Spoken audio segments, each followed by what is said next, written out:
السلام عليكم ورحمة الله وبركاته. الحمد لله الحمد لله رب العالمين والعاقبة للمتقين والصلاة والسلام على سيد الأنبياء والمرسلين وعلى آله وأصحابه أجمعين. أما بعد فقد قال الله سبحانه وتعالى في القرآن العظيم والفرقان المجيد: أعوذ بالله من الشيطان الرجيم بسم الله الرحمن الرحيم. يا أيها الذين آمنوا اتقوا الله وكونوا مع الصادقين. صدق الله العظيم.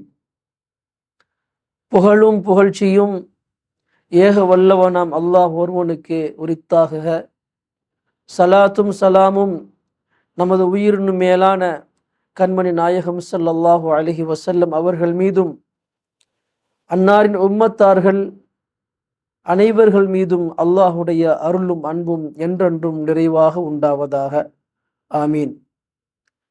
கண்ணியத்திற்கும் பெருமதிப்பிற்கும் உரிய அல்லாஹ்வின் நல்லடியார்களே, எனதருமை இஸ்லாமிய சொந்தங்களே, இவ்வுலகில் வாழுகின்ற மனிதர்களில் பெரும்பாலும் எவரும் தனித்து வாழ்வதை விரும்புவது கிடையாது. பிறரோடு சேர்ந்து வாழ்வதையும் பிறரோடு சேர்ந்து இருப்பதையும் தான் விரும்புகிறார்கள். சொல்லப்போனால் அவ்வாறு சேர்ந்து இருப்பதில்தான் மகிழ்ச்சியும் சந்தோஷமும் இருக்கிறது. நாளை மறுமையிலே சொர்க்கத்திற்கும் நரகத்திற்கும் உள்ள வித்தியாசம் என்னவென்று சொன்னால், சொர்க்கத்தில் உள்ளவர்கள் ஒருவர் மற்றவரை சந்தித்துக் கொள்வார்கள், ஒருவர் மற்றவர்களோடு தங்களுடைய சந்தோஷங்களை பகிர்ந்து கொள்ள முடியும். ஆனால் நரகத்தின் நிலை அவ்வாறு கிடையாது. ஒருவர் மற்றவரை சந்திப்பதென்ன, தன்னுடைய வேதனையை பற்றியும் தன்னுடைய கஷ்டத்தை பற்றியும் சிந்திப்பதற்கு அவர்களுக்கு நேரம் இருக்காது. கண்ணியமிக்க அல்லாஹ்வின் நல்லடியார்களே, சிலர் இவ்வுலக வாழ்க்கையிலே தன் பெற்றோர்களோடு, சிலர் தன் பிள்ளைகளோடு, சிலர் தன் கணவனோடு, சிலர் தன் மனைவியோடு, சிலர் தன் உறவுகளோடு, இன்னும் சொல்ல போனால் தான் நேசிக்கின்ற நண்பர்களோடு சேர்ந்திருப்பதை அதிகமாக விரும்புகிறார்கள். இப்படி இவ்வுலக வாழ்க்கையில் ஒருவர் மற்றவர்களோடு சேர்ந்திருப்பது நல்ல விஷயம்தான், இல்லை என்று சொல்லவில்லை. ஆனால் நாம் யாரோடு சேர்ந்திருக்கிறோமோ, எவர்களோடு நாம் பழகுகின்றோமோ, அவர்களுடைய தொடர்பு நல்ல தொடர்பாக இருக்க வேண்டும், நல்ல உறவாக இருக்க வேண்டும். தீய பழக்கங்களையோ தீய செயல்களையோ தூண்டக்கூடிய செயல்களாக ஒருபோதும் இருந்துவிடக்கூடாது. இவ்வுலக வாழ்க்கையிலே ஒரு மனிதன் எவ்வாறு இருக்க வேண்டும் என்பதை அல்லாஹ் தஆலா தன் திருமறையிலே இவ்வாறு குறிப்பிடுகிறான்: யா அய்யுஹல்லதீன ஆமனு தகுல்லாஹ் வகூனு மஅஸ் ஸாதிகீன். ஓ ஈமான் கொண்ட விசுவாசிகளே, நீங்கள் அல்லாஹுவை அஞ்சிக் கொள்ளுங்கள், அல்லாஹுவை பயப்படுங்கள், இன்னும் நீங்கள் நல்லவர்களோடு உண்மையாளர்களோடு சேர்ந்திருங்கள். இந்த திருவசனத்தை வைத்து நாம் பார்க்கின்ற பொழுது, ஒரு மனிதன் சிறந்தவனாக ஆகுவதற்கு அவனுக்கு மிக முக்கியமாக, மிக அவசியம் தேவையான ஒரு விஷயம் என்னவென்று சொன்னால், அவன் சேர்ந்திருக்கின்ற தொடர்புகள். யாரோடு சேர்ந்திருக்கிறானோ அவர்கள் நல்லவர்களாக இருக்க வேண்டும். எவ்வாறு தமிழில் ஒரு பழமொழி சொல்வார்கள், பூவோடு சேர்ந்த நாரும் மணக்கும் என்று சொல்வார்கள். இவ்வுலகத்திலே வாழ்ந்த மனிதர்களிலே எத்தனையோ மனிதர்கள், நாராக இருந்த மனிதர்கள் பூ என்று சொல்லப்படக்கூடிய நல்லவர்களோடு சேர்ந்ததினால் அவர்களும் நறுமணம் பெற்றார்கள். இதைத்தான் ஒரு அறிஞர் இவ்வாறு சொல்வார்: இஸ்ஹபு மஅல்லாஹ் ஃபஇல்லம் தக்திரு ஃபஸ்ஹபு மஅமன் யஸ்ஹபு மஅல்லாஹ். அல்லாஹ்வோடு சேர்ந்திருங்கள், அல்லாஹ்வுடைய நட்பை ஏற்படுத்திக் கொள்ளுங்கள். அப்படிப்பட்ட பாக்கியம் உங்களுக்கு இல்லை என்றால், அந்த அளவிற்கு ஆழமான ஈமானும் அல்லாஹ்வுடைய உறவும் உங்களுக்கு இல்லை என்று சொன்னால், நீங்கள் அல்லாஹ்வோடு யார் சேர்ந்திருக்கிறார்களோ, அல்லாஹ்வுடைய தொடர்போடு யார் இருக்கிறார்களோ அவர்களோடு நீங்கள் சேர்ந்திருப்பதாக ஒரு கவிஞர் ஒரு நல்லோர்களுடைய தொடர்பை பற்றி இவ்வாறு அழகாக குறிப்பிடுகிறார்.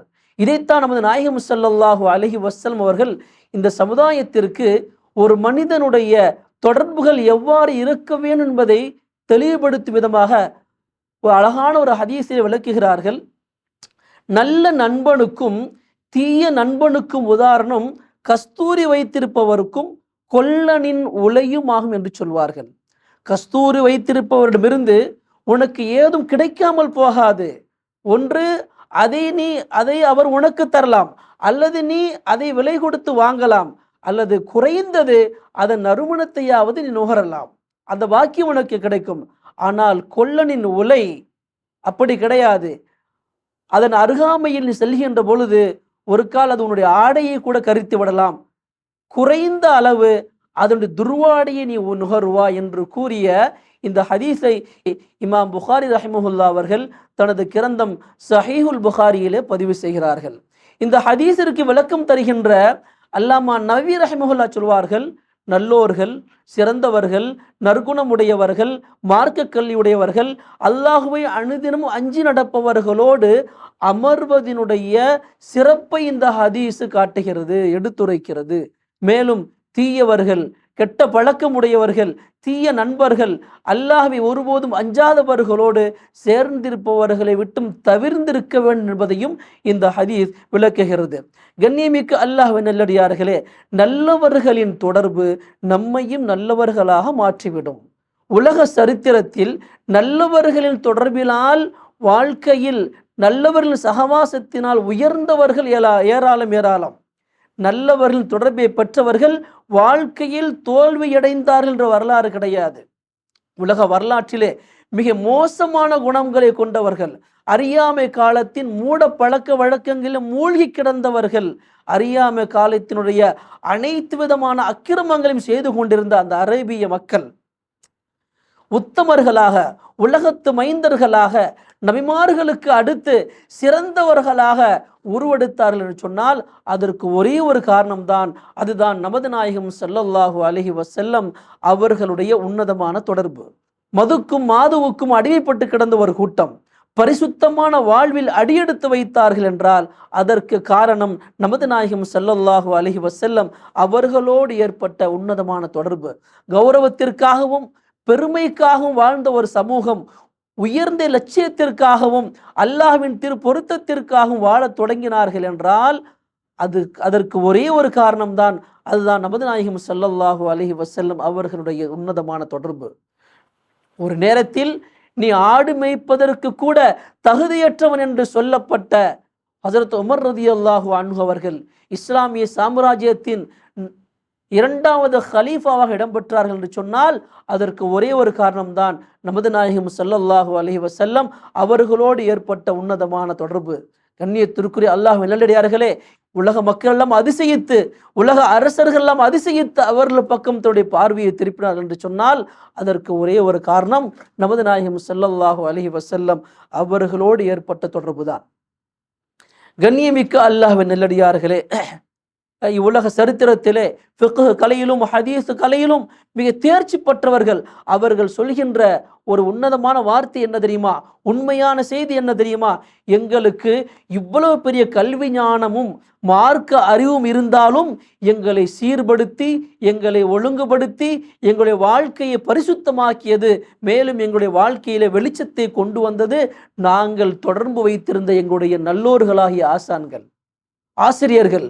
அவர்களுடைய நல்ல சகவாசம்தான் எங்களை உலகிலே மிக உயர்ந்த அந்தஸ்து கொண்டு சென்றது என்பதாக மார்க்க அறிஞர் குறிப்பிடுகிறார்கள். கண்ணியத்திற்குரிய அல்லாஹ்வின் நல்லடியார்களே, ஹனஃபி மதுஹபின் அஸ்திவாரம் என்று சொல்லப்பட்ட இமாம் அபூ ஹனீஃபா ரஹ்மஹுல்லா அவர்களிடத்திலே யாராவது தாங்களுக்கு வயது என்ன என்று கேட்டால் அவர்கள் சொல்கின்ற பதில், எனக்கு வயது 2. காரணம், நான் இமாம் ஜாஃபர் சாதிக் ரஹ்மஹுல்லா அவர்களோடு 2 ஆண்டுகள் தொடர்பில் இருந்தேன், அவர்களோடு பயணித்தேன்.